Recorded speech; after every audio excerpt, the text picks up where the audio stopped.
शांतीनगरमध्ये उत्साहात बुद्ध जयंती साजरी. सत्यशोधक वाचणारे व शांतीनगर व्यायाम मंडळ सांगली यांच्या संयुक्त विद्यमानाने शांतीनगर या ठिकाणी तथागत गौतम बुद्ध यांची जयंती साजरी करण्यात आली. सुरुवातीला दीपप्रज्वलन करण्यात आले, त्यानंतर सामुदायिक बुद्धवंदना घेण्यात आली. स्वागत माननीय सचिन केंचे यांनी केले. यावेळी बोलताना आकाश तिवडे म्हणाले, सध्याच्या परिस्थितीमध्ये जगामध्ये अनेक ठिकाणी युद्ध सुरू आहे. काही ठिकाणी युद्धजन्य परिस्थिती निर्माण झालेली आहे. माणूस हा रागाच्या भरामध्ये स्वतःचे, कुटुंबाचे, समाजाचे, राज्याचे आणि देशाचे नुकसान करत आहे. रागाच्या भरात चुकीचे निर्णय घेतोय. अशा परिस्थितीमध्ये पूर्ण जगाला युद्धाची नाही तर बुद्धाची गरज आहे. बुद्धांचे विचार माणसाला माणूस म्हणून जगण्याचा अधिकार देणारा विचार आहे.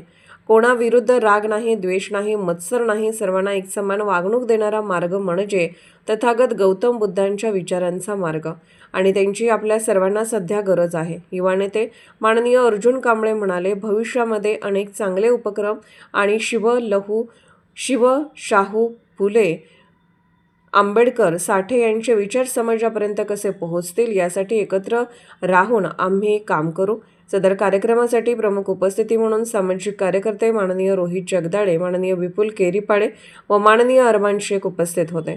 यावेळी माननीय संभाजी केंचे, माननीय यशया तालोरी, माननीय कुमार वायदंडे, माननीय शालोमन खोंगडी, माननीय दीपक भोसले, माननीय पैलवान नूरभाई, माननीय गोविंदा घाडगे, माननीय कुमार आवळे, माननीय विशाल आवळे इत्यादी मान्यवर उपस्थित होते. शेवटी आभार माननीय दादासाहेब कस्तुरे यांनी मानले.